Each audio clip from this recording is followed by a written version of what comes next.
TB Joshua led 4 boys. Skirts was lifted up and he hated her and for being born. Her existence. I went into his room and I stood there and he said, off your clothes. So I removed my clothes and then... Hello everybody, welcome back to Plan B TV News. A lot is going on out there and we are here to give you the latest updates about Prophet TB Joshua. You know, BBC did a very forensic investigations according to them, and they threw the video out there. A lot of people have been talking. There have been misreaction between the lovers of the synagogue and that of the atheists and other Christians entirely. Some are defending while some are engaged. So we're going to be giving you a Arise TV analysis. So at the end of the day, we'll be right back to do a CGC to the video. So let's watch how the Arise TV make breakdown about the BBC funding. We'll be right back. Yesterday, we teased a BBC investigative documentary which revealed testimonies from dozens of alleged survivors of atrocities and sex crimes linked to late Pastor TB Joshua of the Synagogue Church of All Nations, one of the world's biggest evangelical churches. The pastor, who died on June 5th, 2021, was said to have secretly committed sexual crimes on a mass scale, abusing and raping young women from around the world several times a week for nearly 20 years. According to the BBC, the documentary was completed after a 2-year investigation in collaboration with international media platform Open Democracy and involved more than 15 BBC journalists across 3 continents. They gathered archived video recordings, documents, and hundreds of hours of interviews to uncover the harrowing stories. The 3-part documentary, which was released on January 8th, has since gone viral with millions of views on the internet. Well, let's take a look at a short clip of the documentary before we come back for a discussion. at that time when they see anybody sleeping, that person will be in trouble. There would be times that I'd be falling asleep like this, and he would say, stand up. And you literally have to stand up, and then at times I would fall asleep while standing. Somebody was so tired, he slept, opened his mouth. TB Joshua led 4 boys. They pee inside his mouth. Fasting and lack of sleep took place before disciples' deliverances, psychologically destroying us to the point that I will do whatever you say. You become almost like a zombie. I didn't know I was joining a cult. I thought I was joining a church. He was building the church itself. In these constructions were going on fast. It's like his dream. Something that can beat the Gothic temples in Europe. Everybody worked to build this massive structure. TB Joshua was trying to create his own empire. Behind the scenes, you've got a workforce with no pay. We were a machine around him. He wouldn't have been able to do it without all the disciples. No fewer than 50 persons are feared killed following the collapse. My daughter died in the place where I thought it's safe. All right, I was up all night watching this documentary, 3 hours long, very, very detailed. But you know, this will obviously raise a lot of eyebrows because it came out after his death. That last footage there was in 2014 when the guest house collapsed and killed over, I believe, over 100 people died. And most of them were foreigners. And that lady is still talking about compensation at this point. But let me take some tweets. Or one tweet. This is from Salt of Life, who wrote, whether TB Joshua is guilty of the things he's being accused of or not, every African should question why the BBC would do a documentary on an African pastor, yet not do the same for a European-American billionaire who had a whole island as a hunting ground for pedophiles. We are yet to even see or hear a documentary about the alleged atrocities of the royal family as alleged by the late Princess Diana. Why should the BBC write or narrate African stories? I mean, I believe this was BBC Africa. That's a response to Salt. This is an African part of the BBC that did this detailed investigation. But also what got me was the fact was rape accusations. You know, I'm very sensitive about these types of things. And these women came out talking about the fact that they lived with him for years, some 12, some 14, 15 years, and they witnessed this sort of, abuse. And you saw his alleged daughter, her name is Ajoke, and she talked about the fact that she was also abused in that church for years. At this point, we are not sure, whether or not the current family have adopted Ajoke. I'm sure that, that's not even on the radar, because the church has also not responded to the BBC. The church leader is the wife of TB Joshua at this point. Have not responded to the documentary because they say this is not a new allegation. This has been going on for years. And TB Joshua's style is not to respond to accusations. Ayo. All right. So I also started watching the documentary yesterday. I couldn't finish. I hope to do so. There's so many angles, Oji, and it's very disheartening when you hear the stories of people, real people who were interviewed, not masked, people who were willing to come out. I'll address a few things. The first is around whether the BBC had legitimacy or the right to investigate because, it's an African issue. I think it's an indictment on our own investigative journalism, if we say that, because we ought to agree, yes, we tell our own stories, but I don't think it takes away the import of what they have revealed. And if they decide to take, when they did sex for marks, we didn't say it wasn't their business. When it changed legislature in the universities, we didn't say it was their business. So I know that when it comes to religion, it's very sensitive. However, we must come to a place where we are honest with ourselves. And I will always proudly say that I'm a member of the constituency of the church because I'm a Christian. So this is very sad for me to watch it play out. Let me say, I'm not judging because this is an investigative piece. However, the first thing I would say is this. Prophet TB Joshua is not the first Christian for allegations to come out after his death.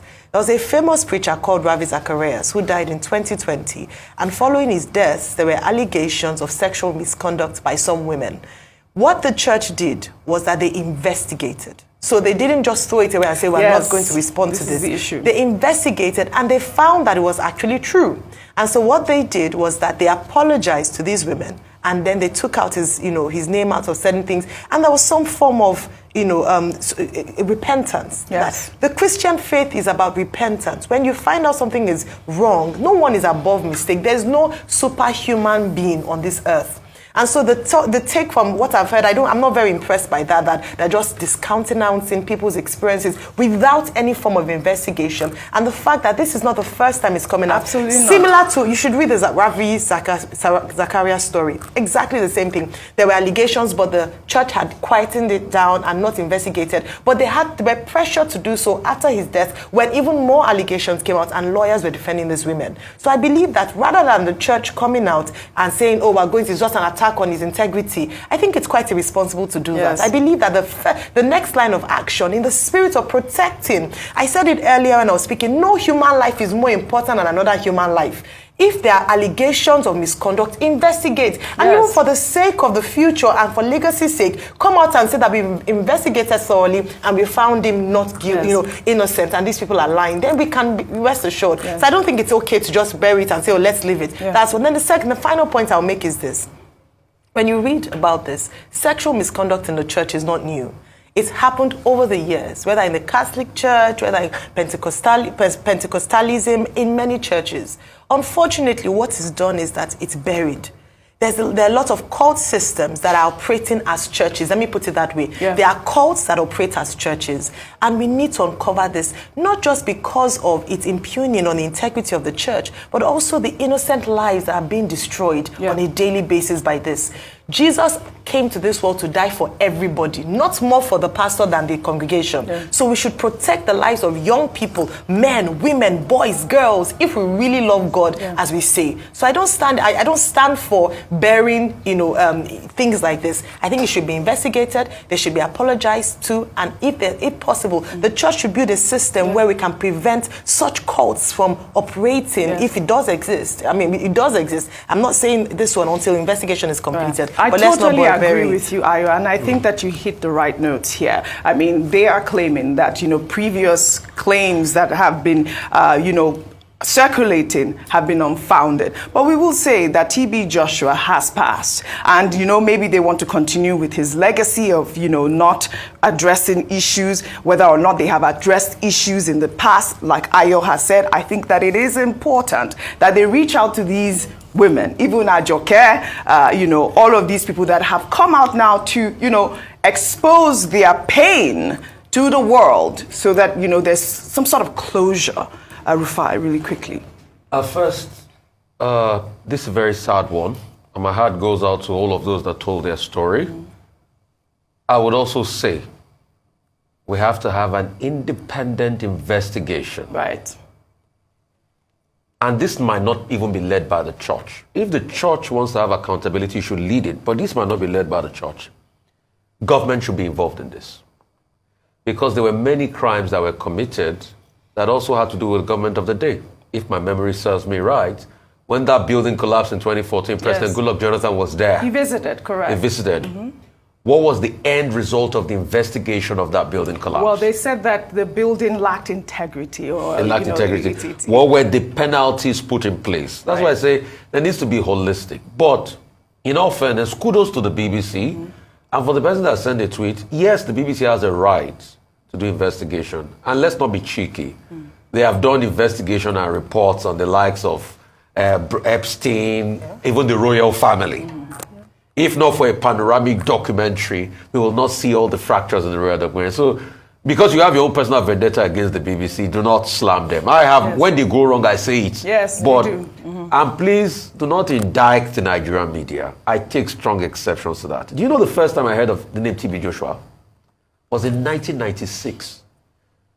Through a very investigative journalist called Kolawole Olawuyi. Nkambe mewa nshele nduniyo. And Obama loko ufirumushe fancy. Wow, your Yoruba is anybody so sweet. The baller, the Debanle. Rufai, Kola Olawuyi used to have a program on Radio Nigeria on AM in Ibadan, Saturday morning. He did it on OGBC2 FM stereo Friday, Saturday morning in Ibadan. And as of 1996, he did an in-depth investigative report, making most of these allegations out about TB Joshua. Kola Olawuyi was Nigerian, God bless his soul. He had done reports, and there have been many reports out like this. What you will just say is, yes, because of the BBC stature, because they have more influence capital than the likes of Kolawole Olawuyi, they were independent journalists, they got it out there. What is most important is, it's an indictment of us in society that for all these years, we did not have an independent investigation to be able to verify the veracity of all of this story being told. And that's what the church should subject themselves to now, to be able to get all the parts. I mean, we've had people that, like Ayo stated the case of a pastor, that after their death, they were found guilty, and the church made amendment. So, and that's why I go back to this word. Touch not my anointed does not mean the anointed must be stupid. Touch not my anointed means the anointed too must be accountable to God and be responsible. Right. Because we are so quick to say in Christendom, touch not my anointed, don't speak evil of a man of God. Cases must be investigated, but men of God too must be careful. The people kept under their flock is for them to love and upgrade their lives. You must not hear things like this of man. And for pastors that are doing this, because it's not today, we've had pastors with various sexual scandal here and there. Please stop it. You cannot say you serve God and you have a vice and you cannot deal with it. May God help all of us, because we are working towards perfection. Nobody is perfect. All right. But this can be independently investigated. Very well said, Boom. I kind of understand what Rufai Oseni said and that of Ojiokbe and Adesua. But in none of this, the only thing I'm going to point out is that while is it now that after TB Joshua died, we are talking about 3 years ago, they died 2021, 2022, 2023, and we are in 2024. They just released the video January 8th, and the whole place is going agog. Why would these people did not come out in the early stage, at least before his death, so that he can be held accountable if really is guilty? Now that TB Joshua is dead, they are coming out with this kind of video. So to what end? Who do they want to be held accountable? Is it his wife or his disciples, or they want them to close the church. Fortunately, you already know that there is nothing even the government agency can do. The only thing they can get out of this thing is apology. Like maybe the wife will just come out, if truly my husband did this, I will say sorry. The entire church is not aware of this. My own personal point of view about all these things is that, first, let's imagine on our own head that these things they are saying is true.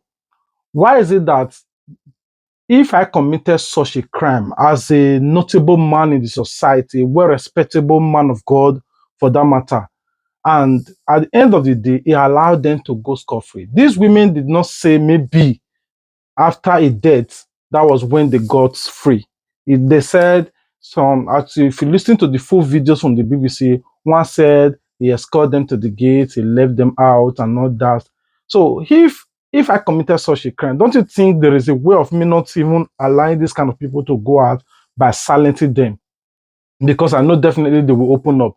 Or maybe we just believe that, okay, I have the power, I have the capacity, I have the influence. Even if they go out there to speak, nobody will believe them. I can silence the media. I don't really know. I'm not trying to take side in none of this. I've been trying to be like, okay, putting myself in a wise man's shoe.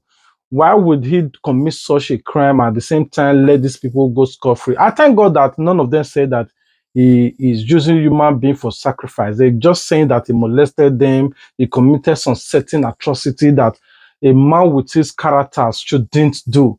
Though there are a lot of videos out there also pointing fingers towards the churches that are saying, oh, these are what some great men of God are doing behind the pulpit.